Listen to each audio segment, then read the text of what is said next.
Welcome to the 3-0 show, part of the Athletic Baseball Show for Thursday, May 18th. Derek Van Riper, Britt Giroli, Eno Saris here with you on this Thursday. On this episode, we discuss another ejection due to sticky substances. Domingo Germán, the culprit this time. We'll talk about a big series happening in the NL Central. Cardinals, Brewers in progress. Some big tests for the Twins and Rangers in progress. The Mets have called up a prospect in hopes of tweaking their roster and finding a way to put some more runs on the board. So we'll talk about what's happening with the Mets later on in this show. And I have a game show lined up, which is really exciting, at least for me and hopefully for everybody listening. I don't know if it is exciting for Eno and Britt. I will fail. I get major anxiety over this kind of stuff. Yeah, me too. Well, hopefully I can calm your nerves with some good news. Before we jump into the rundown, I want to tell you about New York Times Audio, a new iOS app for New York Times news subscribers. It has our show plus other great podcasts from The Athletic, exclusive shows, narrated articles, and more. New York Times Audio, download it now at nytimes.com/audio app. So, good news. Soothing podcasts available. All in one place. All in one place. Let's begin with Domingo Germán, the sticky stuff drama, his ejection and subsequent automatic 10-game suspension that is forthcoming as part of a very contentious Yankees-Jays series. I mean, these are two teams that are division rivals. They don't like each other anyway, but Britt, this feels like there's a little more at stake than the typical mid-May series between these two teams. Yeah, I think it all started, obviously, with the Aaron Judge drama earlier in the series. So what that really did was anger the Yankees. And then obviously the Blue Jays thought the Yankees were cheating, so they were angry. And so then you have a lot of tempers flaring. And in the series, there's just nowhere to put them. Like if they play in 2 months, we shouldn't see spillover from this. But when they're playing each other back to back like this, you're gonna see spillover. You're gonna see, that carryover. And that's what's happening here, to some extent. I mean, the Yankees need these games badly. Even though it's only May, it feels like the Yankees need every win they can get right now. And Toronto, of course, is also trying to compete in an American League East that it feels like the Rays are pretty much running away with. So everyone else is just competing for second place. So it doesn't surprise me that we had the game that we had last night. I, for one, am here for it. Sometimes I think baseball early on in the season is just like, wake me up in July, right? When it starts to matter. I love the drama that we've seen. And what's interesting is with a guy like Domingo Germán is we already saw him get in trouble previously, but not suspended. So it's good to see them at least kind of, after suspending Max Scherzer, say, hey, we are going to continue to enforce this rule because the rule is only good if it's enforced. And the big issue was, well, how come Germán was told to wash his hands and go back out on the mound earlier this year, right? Again, this was that same crew, but it is good to see some of these guys not able to get away with it. If you're going to suspend Max Scherzer, and someone in baseball said this at the time, if you're going to suspend a guy who everyone knows is going to the Hall of Fame, you better be suspending the guys below him too. And that's what it's doing. I don't know, you probably have an opinion on this, but it seems like they're doing a good job in the checks. They are random. They're not like after every inning, but the stakes are so high with these 10-game suspensions that I don't know if it's worth it for guys to try to cheat and sneak stuff in. Do you? Yeah, I mean, the perspective we've gotten from the pitchers is that they are just using rosin and they're maybe just using too much of it or it's in the wrong places. It's their special blend is what I've heard. I don't know. know. Alcohol cleaner too. They showed it on Sunday Night Baseball a few weeks ago. The alcohol cleaner with the rosin gives you a pretty sticky residue. It's like the hand sanitizer effect, right? Some people have used hand sanitizers that are really sticky. Yeah. It's sort of like that once you get the rosin involved. Because it's evaporating the water and leaving more of the stickiness behind. But nobody told him to wash his hands with alcohol. Yeah. That was what I don't like is that there's still an element of subjectivity and selectivity in it. Yes, the checks are not random, but how they're doing the checks and what they're checking for is still somewhat random. Yeah. They're touching them and going, this is pretty sticky. Like it's all relative to other people's stickiness, and the solutions that that people have put out there are not good so far for the most part. I don't think you can use a spin rate baseline. For example, Domingo Germán's spin rate was up 50 RPM last night. That is within the normal start-to-start variation. Tom Tango, who is the data architect for baseball, put out a tweet thread today saying that 50 RPM difference is like the difference of one revolution of the ball, on the way to home plate. And so it's just not a meaningful difference. When you start talking about 300 RPM and 400 RPM, that's what Spider Tack used to give pitchers. That is a meaningful number. However, it's a little bit like steroids. When you're trying to study steroids, you don't know when they started and when they stopped. And so how do you set a baseline for Domingo Germán? Where do you start? Where was he clean? If he's been doing this whole career, then the baseline would say he's not cheating because he's got the same RPM as ever. Yeah. So I think that's actually kind of a non-starter, is using benchmarks related to spin and movement to find pitchers. But the other aspect of just touching the hands and saying this is too sticky for me is also not really great. It's the Goldilocks principle. Yeah, just too right. sticky, not sticky enough, just right. Like, that's weird. It's very subjective. Every umpire's definition of what is too sticky, what feels too sticky, will be different. You have to have some kind of test. There has to be a better way.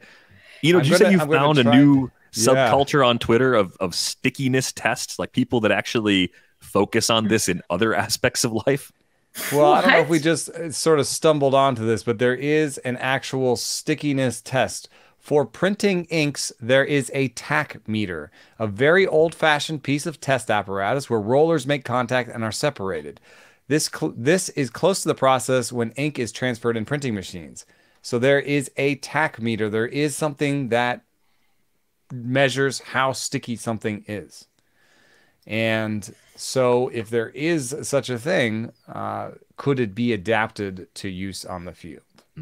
Could we get an antique version? Could we get a 19th century device for measuring Here he comes out with a tack meter.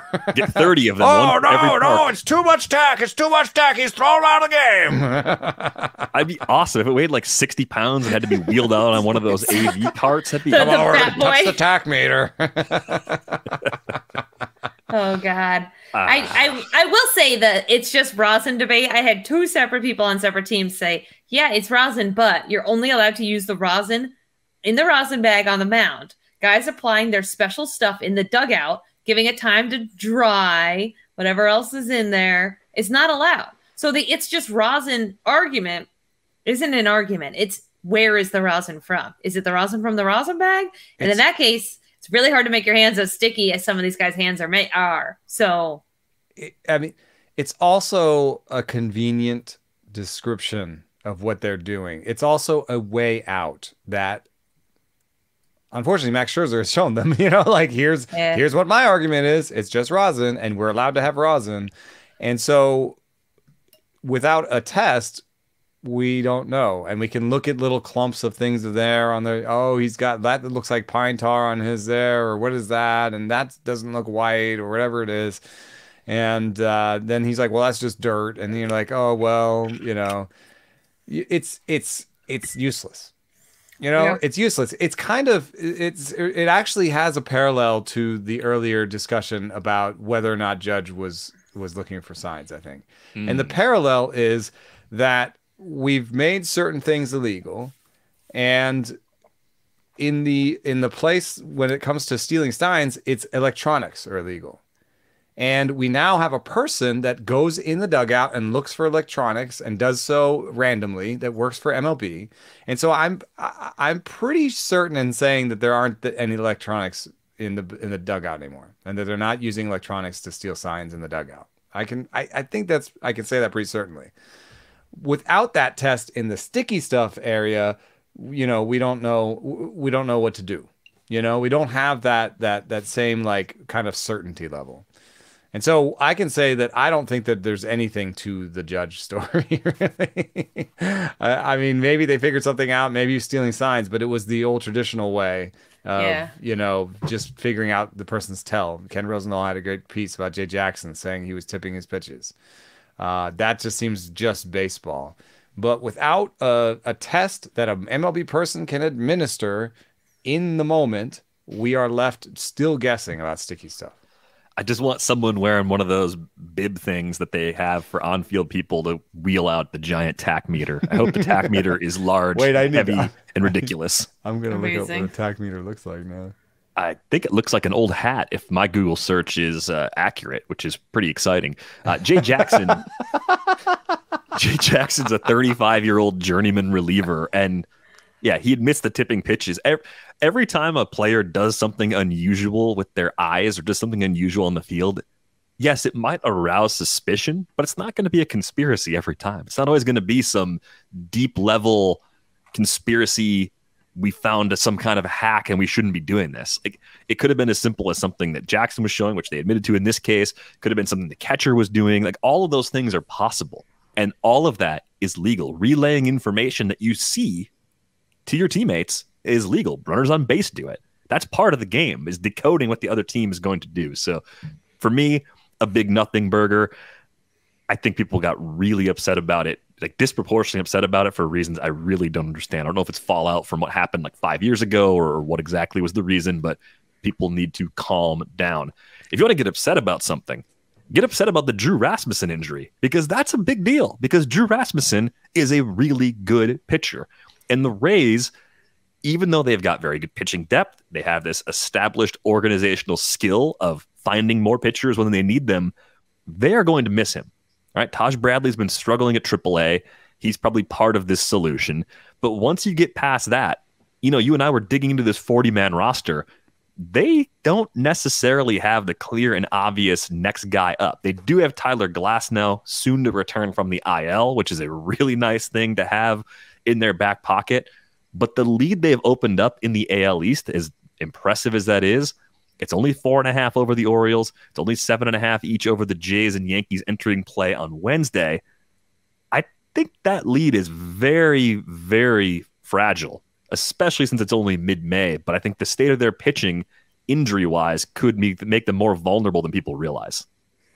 I think that was the best thing that Britt said about this whole Yankees Blue Jays dust up, is that this is going to be a crazy division.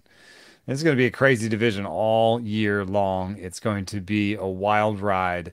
I don't know if I agree that they're playing for second, but I think this is the best division in baseball, and that they're all really good teams. And these series that are in the division are going to be really tight all the way through. The Drew Rasmussen thing is a big deal. It's a precursor to Tommy John. 1 in 2 people that gets that sort of injury has Tommy John in the next year. And at some point, you wonder if the Rays magic will, run out. Will they at some point go to the cupboard and find it bare? Right now, today they've optioned Yanni Chirinos down, and he's been okay. But he was also part of their rotation, so you got to kind of put Bradley in. If Chirinos is down, even Glasnow comes up, I think you want to keep Bradley in there. But then if there's another injury, and there always is another injury, they don't really have another starter to go to after that. Yeah, the thing about Chirinos, by the way, the back of the baseball card stats, the 2.79 ERA and the .97 WHIP in 29 innings, very misleading. He has struck out less than 10% of the batters he's faced this year. That is a ridiculously low strikeout rate. They knew they keep throwing him out there. It wasn't going to continue at that level. He's not quite the same guy that he was a few seasons ago when he kind of broke into the back of their rotation. Maybe they get him back healthy again. It's been a long, long road back just to get healthy again for him. But Britt, how concerned would you be about the current state of the Rays after losing Rasmussen? So I think it's a concern, but I'm not as doom and gloom as you guys are. Because, for example, yesterday they ran a bullpen game out there. The Mets countered with Justin Verlander. How do you like those odds? The Tampa Bay Rays still won, and they won in pretty decisive fashion. So I think, is it going to be tough to sustain another injury to that rotation? Yeah. I think having Tyler Glasnow come back right away and not get hurt again, because it feels like he's been missing for quite a long time, is going to really be important. But I think if we look at this division and we say, well, the Orioles are only 4.5 behind, the Orioles have their own problems in the starting rotation. We have our concerns. We talked last week about the concerns with depth. And, Derek said that they should go out immediately yesterday and get a starter, similar to Miami. Not Miami got a starter, but Miami kind of make a move. So, I mean, if you look at it that way, then they're what? Who's in third? They're what, 7.5 up? 6.5 up? Because I'm not sure the Orioles are going to be able to sustain that pace. The Orioles' next couple weeks are important. They have a soft June, but this Memorial Day, like this stretch through Memorial Day, is pretty tough. So I'm curious if the Orioles are going to hold up too. So I'm a little less like sky is falling because Tampa Bay's lineup is so good and so well balanced. And they do this to us all the time. They continue to run out a really good team, even though nobody knows how or why they get it done. So to me, the definition of insanity is to keep saying the same thing over and over again and expect different results. So I'm going to go all in on Tampa continuing to be good because they've given me no reason to doubt them over the stretch of the last, I don't know, 10 years. Like they just always have been able to get it done. And I don't see why this could be any different. I do think one more injury out of the rotation would break the old proverbial camel's back. But with Glasnow coming back, I think that there's a chance for them to continue to be good. I mean, they're rolling and they're playing like a winning team. And they've played at this high level since the season started. You know how hard that is? Yeah, and now we're doubting that they can continue to be a good team. I don't think they're going to keep playing, this crazy winning percentage. But I think if you look at it, the teams that are the most threatening are further back than Baltimore. So I think here's where I'm at. I think being good in this division can still keep you in last place. I would describe what the Red Sox have done. Being 23-20, it's a good team. You're 3 over 500 or 40 games. It's on pace to be 12 over for the season. If you're 12 over 500 at the end of the season, that's more than 90 wins. We'd count that as a good team. So good might not be good enough in this division.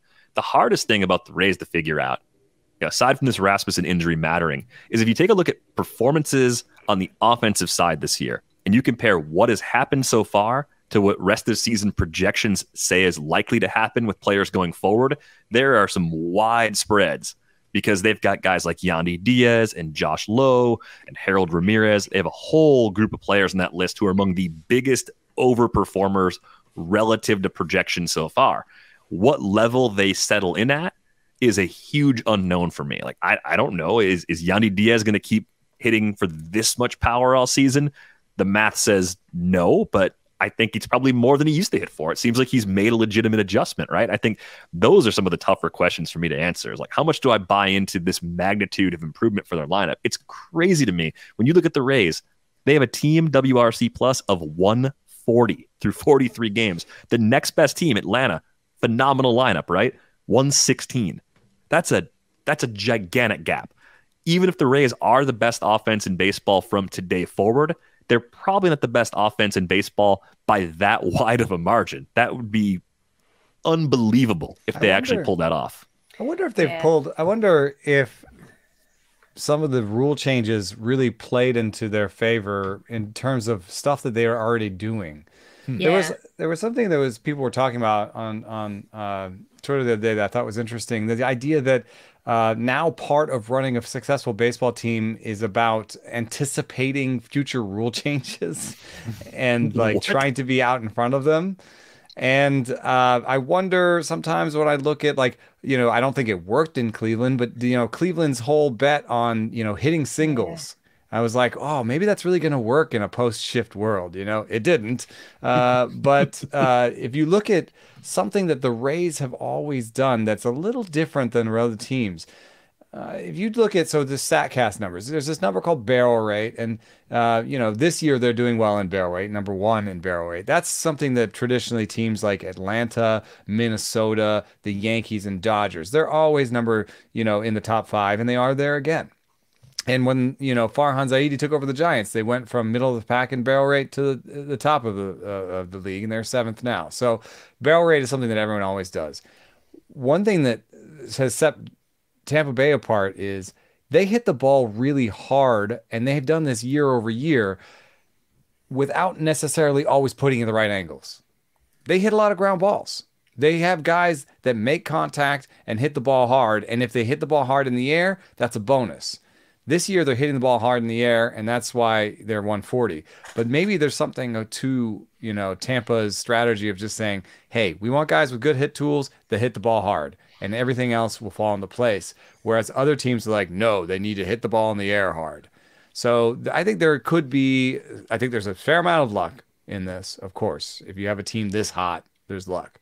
But there might also be something to like their philosophy of hitting, the way the players they go for, and then the rule changes and how this all goes together. The ball, it has less drag than usual and is flying more than it has in the last couple of years. There's no shift rules, and they hit the ball hard and they make a lot of contact. Somehow that like all goes together. And you're like, oh yeah, that's why their offense is best in the big leagues.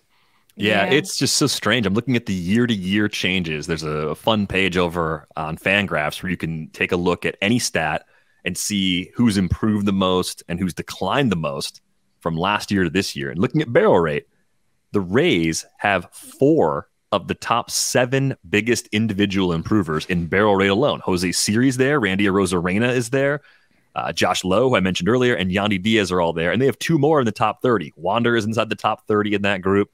So it's like, yeah, you do, and Brandon Lau is the other one. You do these things that are generally good, but it's like, that doesn't explain this. Like the whole team just started hitting the ball in the air more often. Like, right. That doesn't. Yeah. Well, the other thing too, though, is you guys are acting like Tampa can't possibly make a move to get better. No, I'm just asking. So if they lose a pitcher out of the rotation, can't they also add a pitcher? That's allowed too. So I guess I'm not quite as doom and gloom on like the Rays are going to all of a sudden rocket down to last place and be the Red Sox. I don't think that's sort of what I was saying. I was just sort of saying that. DVR, were you saying that like good isn't enough in this division, that they may rocket down? Because I don't see that at all. No, I don't think they're going to do the first to last sort of thing after this crazy good start. I think what I'm saying is it's not in the bag. Like as great as that start is, all of these teams can catch them reasonably. Like if the Jays and the Yankees are the 2 teams that are best equipped to do it right now. The Orioles' great start is really good for them long term because it's another step in the right direction. We've talked about their young talent. They could call some of those guys up and keep getting better.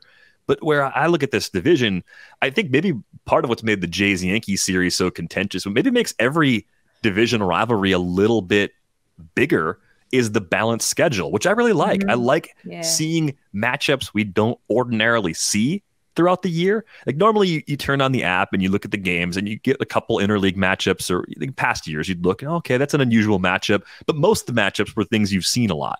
This year's wild like that. You see a handful of the familiar matchups, but you see a lot more of the unfamiliar matchups because of the balanced schedule. But that also puts more weight on each head-to-head game. Your number of chances to close a gap on a team in the division directly by just playing them, it's fewer. So that makes every one of those games more valuable. And I don't know if that was the intent of the actual adjustment. I think it was just to keep the best teams from beating up on each other. But I like that. I think it gives you a little more weight early in the year when these games in the past felt like they just didn't mean that much. Yeah, I think that's a great point. And that might also contribute to what we saw. You're right. I think that's not something I considered, but certainly something that like could be a byproduct of all of this. It's a lot harder. It's going to be a lot harder to do like what Atlanta did last year in closing the gap on the Mets because of the schedule, because of how many times they play each other, right? So that's going to make like those late August matchups, like the last time you may see with someone in your division, feel like playoff games to some extent. That's really interesting. Yeah. I've also thought that like what we're seeing now might happen, which is that you get a better sense of how good a team is across all of baseball this way. Yes, exactly. Because we've had teams come out of the Central and go into the playoffs, and you say, oh, wow, like, the Cardinals won 95 games this year. Like, they've got to be as good as the Braves. And then the Braves, just run all over them. And you're like, well, was that just, one series, or, what was going on there? I think now that you're seeing these teams all play each other more often, you're getting a better sense of the relative quality of each division. And unfortunately, it is showing us a little bit of what we thought was true in the past, which is the coastal divisions are more competitive than the centrals. And that's proving to be the case now that they all play each other. It's pretty interesting. I mean, the Twins-Dodgers is one of the series that sort of jumped off the page for me to start this week. It was a fun game on Monday night. Dodgers pulled that one out 9-8. Twins came back, won the second game of the series. Game 3 happening on Wednesday afternoon as we record this episode. Yeah, I'm not saying there's no good teams in the Central. So that's not no. But you get a better idea of how good you really are when you see less of those same teams. I think for the Twins, they're in a stretch right now. They just played the Padres last week. They had a series against the Cubs wedged in there. Dodgers right now. The Angels, kind of a middling team, but a team that could be a playoff team. They're proving their mettle more than if they had just spent 2 weeks beating up on the Royals and White Sox. Yeah, and I just think these stretches of the schedule, I think, as you said, they show us so much more about the identity of a team. That is a much improved structure for 162 games to have it play out this way. This came up a minute ago, Britt. You're saying with the Rays winning a bullpen game against Justin Verlander, that is demoralizing, I think, to have a game like that where one of your aces, someone who's supposed to be able to help you break out of a funk, goes into a matchup and you lose while the other team cobbles it together with Jalen Beeks and Chirinos and some relievers. The same thing actually happened in the Brewers-Cardinals matchup. It wasn't a Verlander grade starter, but it was Jordan Montgomery, a good starter for St. Louis. Wade Miley left in the second inning. The Brewers threw all of their B relievers out there to get to the late inning guys. And then, Peter Strzelecki and Devin Williams are their two best relievers right now. They got to the A bullpen at the end, and they held on and won that game 3-2. And that felt like a stolen win for the Brewers in some ways because they got just smoked in the first game of that series. The Cardinals in the last week have taught Wilson Contreras how to catch, allegedly, which is obviously not true. So he's a catcher again this week, if you keep track. Yeah. And Nolan Arenado is back to being Nolan Arenado, which, much to Eno's chagrin, was like, hey, he didn't look at all like himself in the underlying numbers. No, and now, but I was clear to say that he could totally come back. I'm just saying that it's crazy that sometimes you look at a guy and he just like, that guy doesn't know how to play baseball. and now he's just the guy that he's been the whole time again. Now he's back to being the Hall of Famer. I think, Britt, you're right. And hit. I mean, they've really been hitting, and it's like, I looked this up. I was interested. They kind of made the switch to Contreras at DH at a convenient time, basically around the beginning of May. And so I just thought, hey, let me just look at the starting pitchers' stats since then, since he was the problem. And getting him out of catching would obviously solve this problem. The starting pitchers since May 1st have the 22nd best strikeout rate, which is about exactly where they were. I think they were 24th, so maybe they jumped a few ranks, and have a 5.60 ERA that seems mostly supported by the underlying numbers. So I don't think Contreras was the problem. I do wonder if there is a soft science here to telling your players, hey, the front office doesn't think this is cool. Like this is not fine. You need, the front office is doing everything they can to make this team better. Now you need to do everything you can. I don't know if there's something to that where they're like, hey, this is not something we just sit on our butt. I think the most interesting thing for me with the Cardinals in the last 10 days or so, one, I broke Kenley Jansen by saying he was a Hall of Famer on last week's show because he blew a couple saves against the Cardinals over the weekend in that Boston-St. Louis series. But the most interesting thing for me is Jack Flaherty's start on Monday, which was the triumphant return of Wilson Contreras behind the plate. And it was by far the best start of the season from Flaherty. It was 7 scoreless innings, 3 hits, a season-high 10 strikeouts, and only 2 walks. And I look at those results and I go, well, was that a different Jack Flaherty stuff-wise than the guy that we've seen over the course of the other 8 starts? Has he flipped the script? Has he done something so different that we can start to trust him again now? Because it's things like that need to happen if the Cardinals are going to be as dangerous as they've been in the past. They're obviously alive in this division because the division hasn't done enough to push anyone out. The Central's wide open. Clearly, it's been the entire time. Yeah, it's amazing. Guess what Jack Flaherty did in his last start that he hadn't done all year?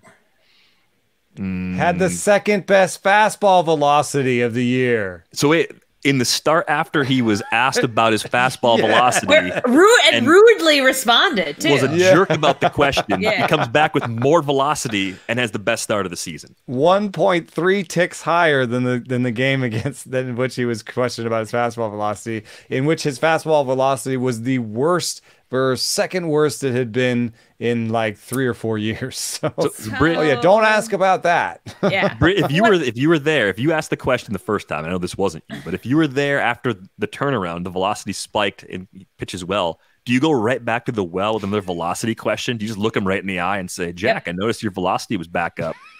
Yeah. You pitched really well tonight. What was the difference? Yes. I mean, does 22-year-old Brittany, who is like terrified in the clubhouse every day, ask? Probably not. But where I'm at now, absolutely. I remember one spring, Jim Johnson, who used to be the Orioles closer for years, after a spring outing, and he wasn't afraid to like say it. He didn't mince words.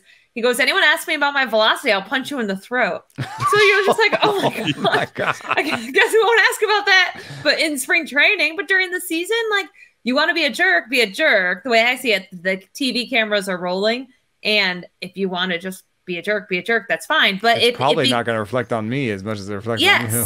And what I have found is like 99% of the time, if you ask a guy about some facet of their game they're struggling with and they get irritated and says, this has nothing to do with why I'm struggling, 99% of the time, it absolutely is why they're struggling, and it's already in their head, and they just don't want you to vocalize it, right? So that is what you're seeing. I mean, I was around the Mets this past weekend, and every question, this is how you know that the Mets are struggling, because every question Buck Showalter gets asked, he goes, well, I don't know about that. Right? He's in prime, like the sky's blue. I wouldn't call it blue mode, right? So this is what happens with players. Your velocity's down. Well, that's not a problem. Oh, I don't even know. I don't even care. Now all of a sudden it's magically up and he's pitching better. Yeah, exactly. It is just a game to these guys. So yes, he was aware. Yes, it's important. And absolutely, if I was in that Cardinals clubhouse, would I say, hey, did you notice that your velocity was up? And if he says no, I'll be like, all right. Guess he doesn't pay attention to his stats. I'll write that too. You know what I mean?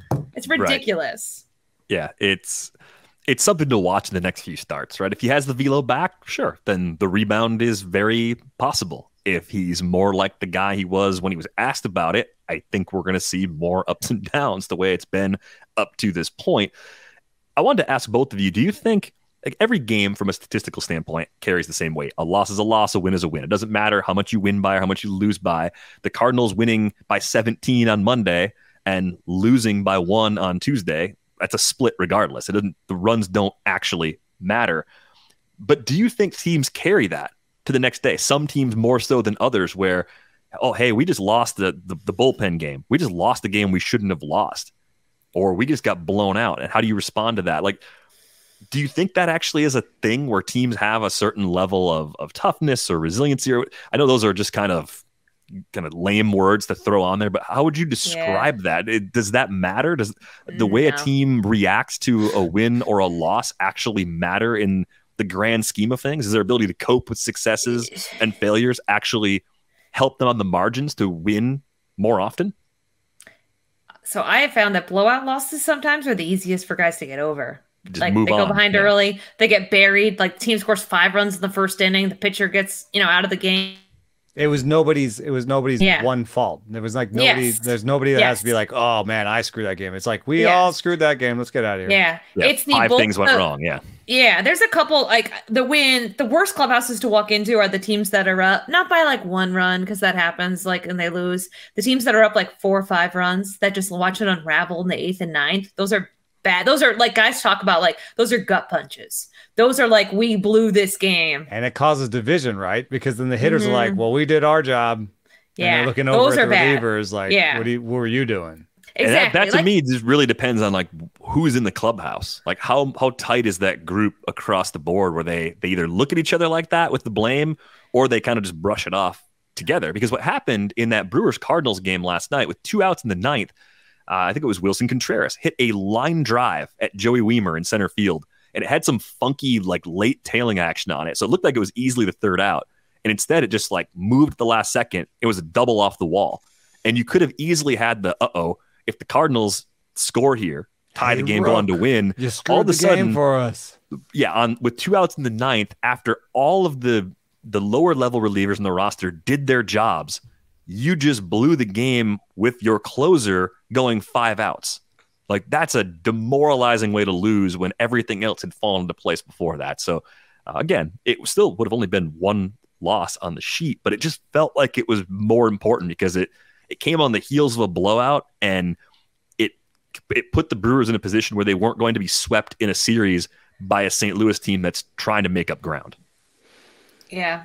There are games that hurt more than others, I think, but like by and large, how they lose most of the time doesn't matter. If they're blowing leads every night, then you see division in the clubhouse, right? Then you see guys get real upset when it becomes. If they do it in similar fashion, I think, Yes, and if so it's maybe the same that's 2 guys. I think that's a little bit about what the Contreras situation was about a little bit. But what's weird is it almost felt like the front office taking sides in a debate because there's this sort of fraction between Contreras and Jack Flaherty. And then one of the first starts back for Contreras at catcher was catching Jack Flaherty. Which could be burying the previous issue in some way. It's like, hey, we're moving past this. We're getting this out of the way. I don't know. Like it's a question for Katie Woo. She covers the Cardinals. Yeah, she's there, but it's a really.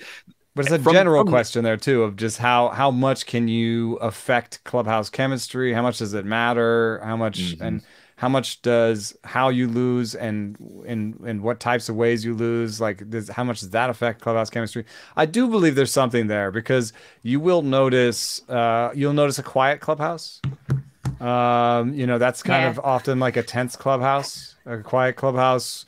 You'll notice if they're loose and different parts of the clubhouse are playing with the cards with each other and stuff. Like if there's starters playing, starting pitchers playing with relievers, playing with hitters. That's there are natural divisions because there's hitters meetings and there's pitcher meetings and like there's different things you have to do during the day that keep you away from the other people. And so if you do go into the clubhouse and notice that, there are starting pitchers hanging out with hitters, that's rare. And that's probably a sign of a pretty healthy clubhouse. But, as, divisions mount with the way you lose, if their starting rotation is terrible, like I wonder if in St. Louis, if Jack Flaherty's stressed because he feels like the starting pitchers are letting the rest of the team down. The hitters are hitting, the bullpen's doing fine, and they're the ones with the 6 ERA, and so I wonder if that's part of why there's lashing out or any sort of friction within the clubhouse too. I mean, I think with Jack Flaherty, if you look at 2018, 2019, and 2021, the 3 full seasons that were played where he was pitching like a frontline starter, seeing that, you should believe he can do that again. He's not old enough to have lost it all. He's 27 years old. He should still be able to pitch at or near that level. So I could see where either the pressure's on him because he's internalizing it on himself or because maybe he could feel it from other guys in the clubhouse. I don't know, but I could 100% see in that position feeling a little extra weight because he should be part of their solution. No doubt about that. I wonder what the mood is like in the Mets clubhouse right now. They just brought up Mark Vientos, another prospect. Brett Beatty came up earlier this year. Francisco Alvarez came up earlier this year. I talked to Will Salmon on last Friday's podcast, and this is a Mets team that's actually had a few things with those young guys go right in the face of a lot of other things going wrong mostly on the rotation side. And that's been a rotation that's missed Justin Verlander for most of the season and missed Max Scherzer during his suspension. Britt, you have to talk about the Mets on a very frequent basis. I would not make it a year doing media in New York because I would preach patience too often. They'd say, we don't do patience here.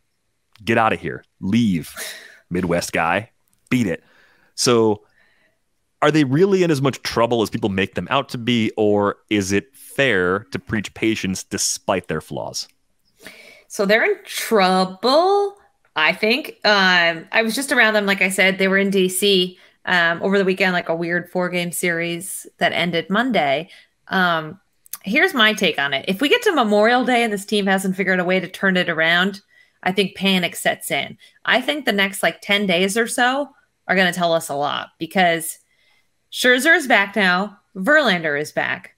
Carrasco's coming back.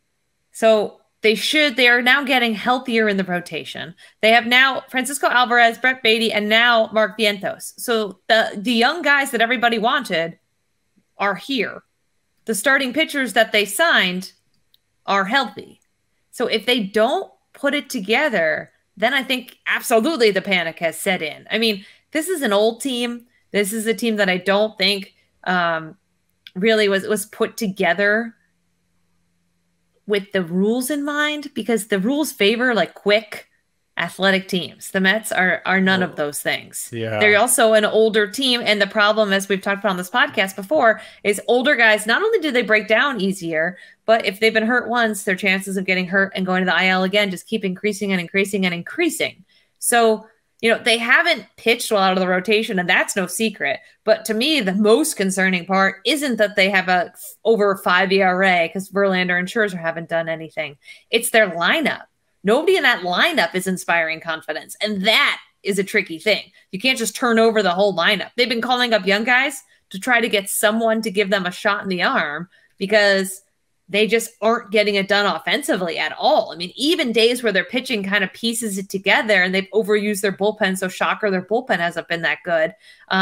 They just aren't hitting at all. Like top to bottom, that lineup has really struggled. And so for me, I'm wondering, is that an approach thing?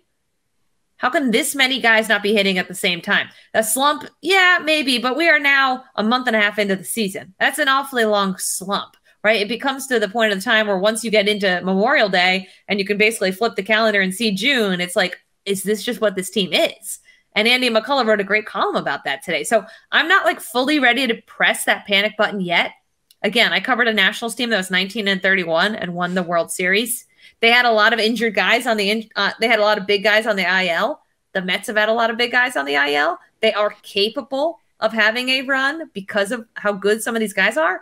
But again, as we sit here, as you guys pointed out with the schedule, they don't have the ability to make up all these games on the Braves by playing Atlanta a million times. So these next 10 days, I think are going to tell us everything we need to know about the 2023 New York Mets, who honestly, I don't know who's a bigger disappointment so far this year, the Padres or the Mets. What would you guys say? I think it's really, you can make a case for both of those teams as being the biggest disappointments. Yeah, it's like measuring tackiness, We need to, I found it. I need a disappointment adhesion meter. Tester. It's only $1,200 a pop. I think I'm more disappointed in the Padres because I think for the reasons you mentioned, Britt, as an older core team, you can explain what's happened to the Mets a little easier, right? Missing the guys they've been missing.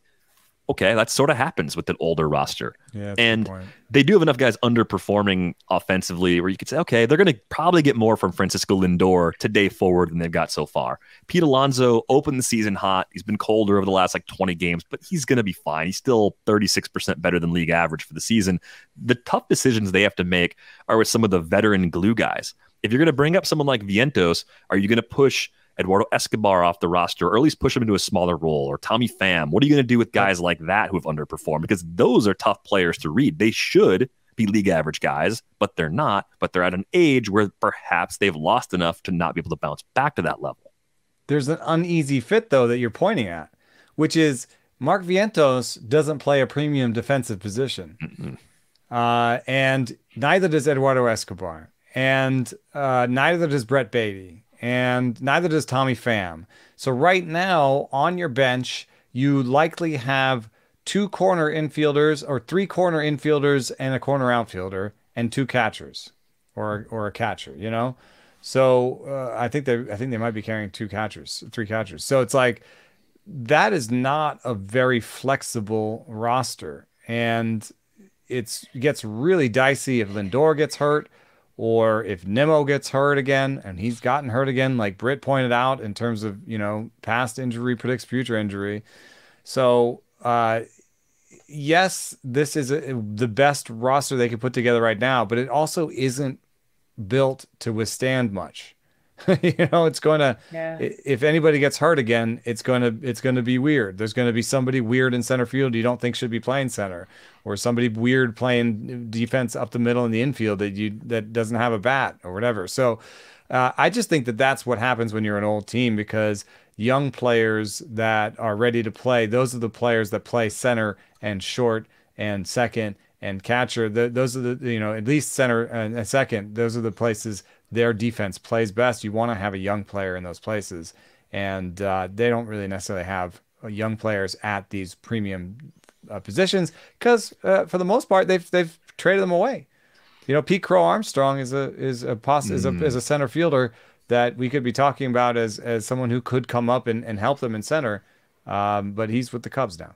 Yeah, that was one of those moves that it's coming back to bite them now because that's the type of player they're missing. Ronnie Mauricio having a great year at AAA does give them some athleticism up the middle. I mean, I think Jeff McNeil is a unique player because he doesn't have a ton of power, but he's very versatile. So maybe you move him around and play Lindor with Mauricio up the middle.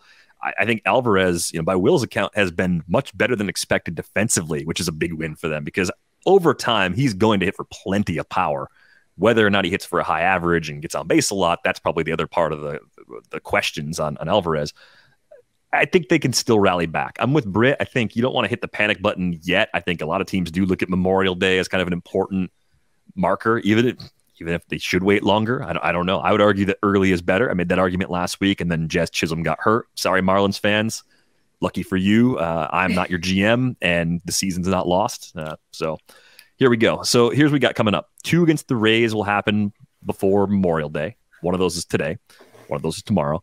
3 against the Guardians, 3 against the Cubs, and 3 against the Rockies. That's not a bad stretch of schedule after they finish this. Right, after they finish this Rays, after this Rays series ends, that gets easier. They should be at 500.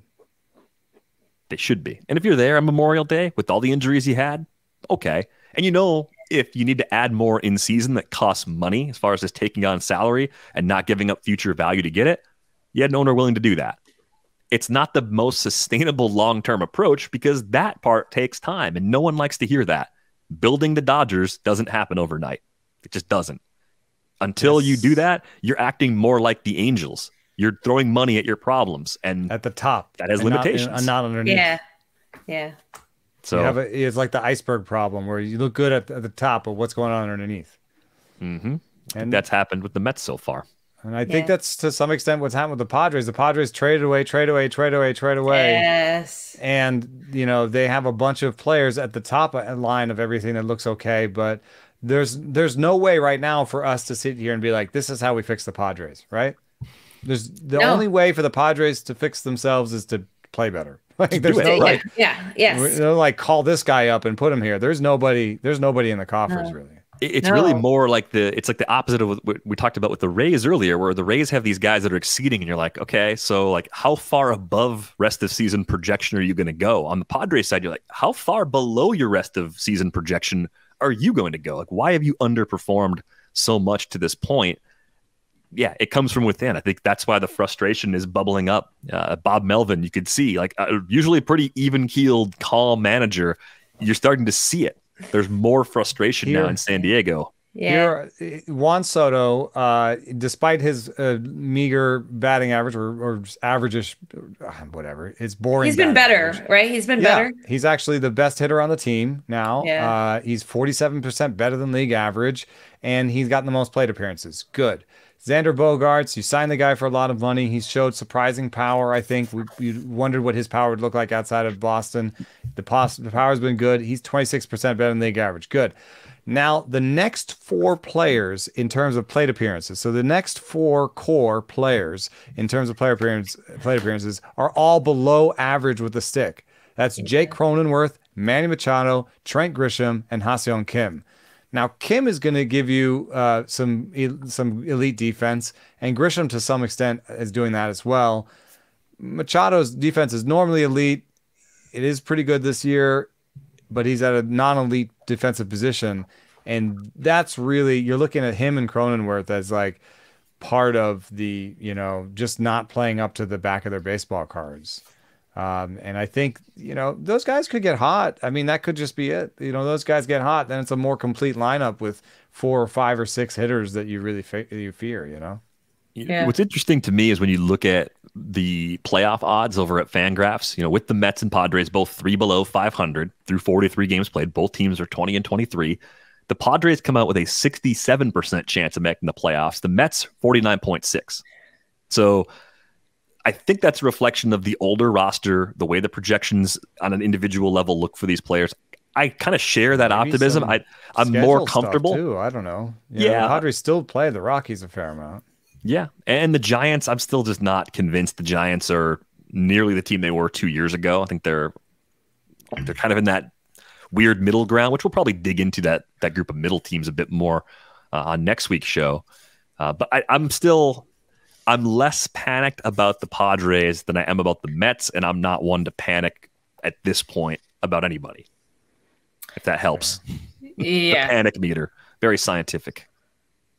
Right there with the adhesion tester. Absolutely. So we'll do our game show.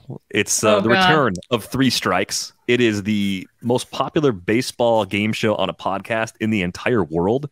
The Nielsen ratings have come out, so I'm really excited about that. I think people just like how well both of you perform on this show. So this week, here's what we're looking at. We're looking at players who have 20 or more stolen bases in the past calendar year. So that's from May 16th of last season through yesterday. 20 plus Britt, stolen bases in that time. Me. Yeah, but like, I really. So we're supposed to just keep naming them until we have three strikes. Yeah, you alternate naming players. A correct answer is good. An incorrect answer is a strike. First person to three strikes loses. Britt, you can go first. Cedric Mullins. Yep, third. He's got 40 steals in the past calendar year. Ronald Acuna Jr. is on pace for 100 combined home runs and stolen bases, and I bold predicted that. He is second during that span. He's got 41. Britt? G1 Bay. Oh, G1 Bay is a narrow miss. He's going to get there. If we do this 2 weeks from now, he's 19? What does he have? He's one of the first guys off the list. I cut the list off at 20, but Good grief. I saw him just below before I cut it. You got too fancy, too quick. I know. I was trying to pick the list. Trey Turner. Yeah, Trey Turner, definitely there. 26 steals over the past calendar year. Back to Britt. Whit Merrifield. Yep, that's pretty safe. Okay, I was like, God. 23. Playing time started to dry up a little bit after the trade, but yeah, that's how Whit Merrifield gets paid. Uh-oh. Yeah. Oh, he's frozen. He's getting nervous. He's got the yips. No, I kind of think I'm wrong. Tommy Edman? Tommy Edman's got 29. He's in the top 10 during that span. Very, very safe answer. You're going to beat me at this. I'm not. Eno's a fantasy guy. He should have an edge. I should know this, yeah. This should be a pretty big win for Eno. So if you can pull this off, it's a nice upset. All right, yeah, Britt, I already got one strike, though, which is making me nervous. You're doing all right. Oh, I guess I'm nervous. Okay. Everybody's doing okay. One strike's not bad. And Bay is close. Like it's a time in the big league. Yeah, but now you're in my head. I know the guys were at the top of the list this year, but then I'm like, did they steal bases last year? Or did they not steal bases last year? All right, who do you got, Britt? Jorge Mateo. Oh, yeah. He has got 38. He's fourth. Randy Arozarena. Randy Arozarena. He's got 29. So that's another correct answer. That's a good one. Back to Britt.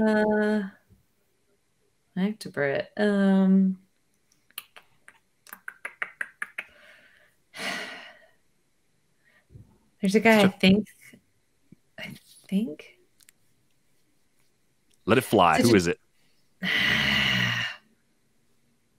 Victor Robles on that list, DVR? Of course he is. Victor Robles. Victor Robles is one of the worst players on this list, but he's on this list. This is why I hesitated. Julio Rodriguez. 22. Victor Robles has 23, by the way. So it's about the only way you can look at those two players and find a stat that Victor Robles is better in than Julio Rodriguez. Right. It's the only one. Back to Britt. Okay. Number one on the board is still out there.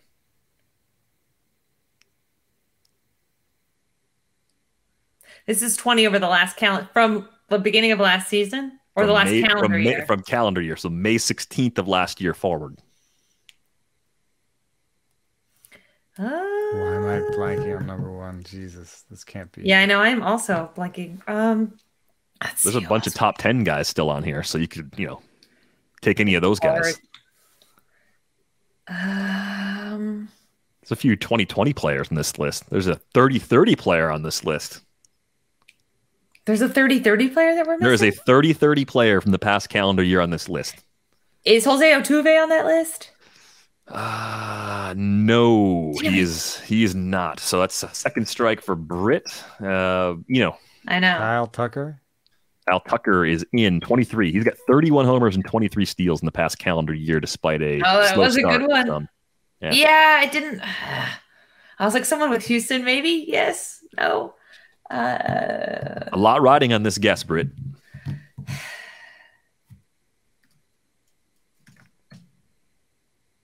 Anybody? Yeah, seriously.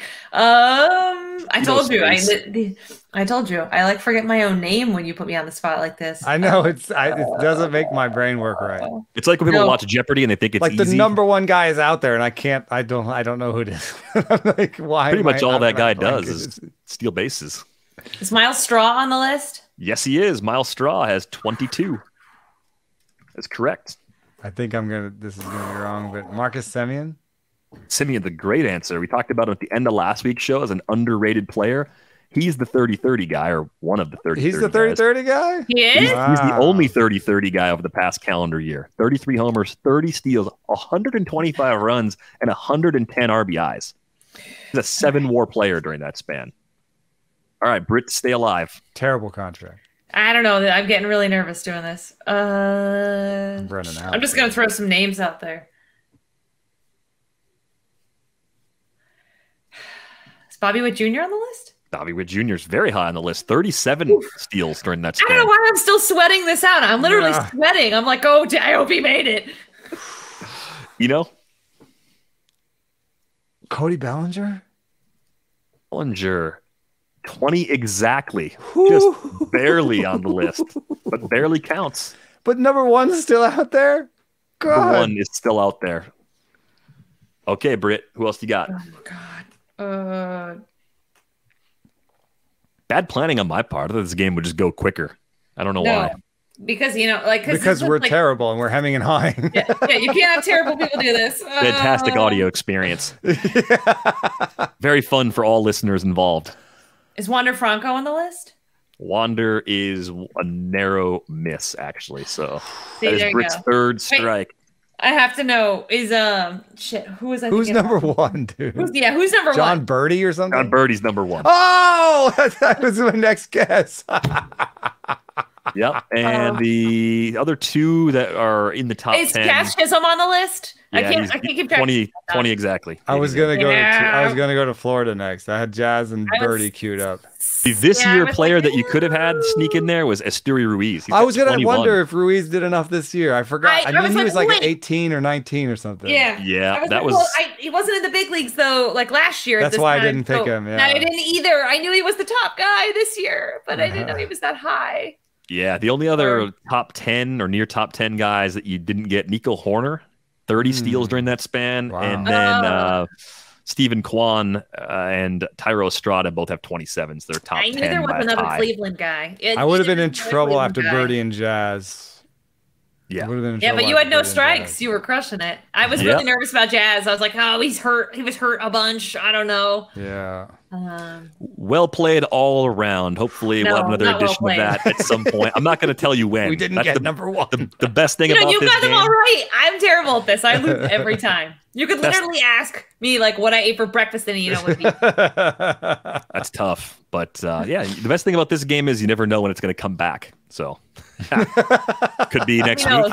Could be a month from now. I'm not going to tell you. But if you'd like to subscribe to The Athletic, you can do that. $2 a month gets you in the door for the first year at theathletic.com/baseball show. You can find Britt on Twitter at Britt_Giroli. You can find Eno at Saris. You can find me at Derek Van Riper. That's going to do it for this episode of the 3-0 show. We are back with you on Friday. Always got the green light here.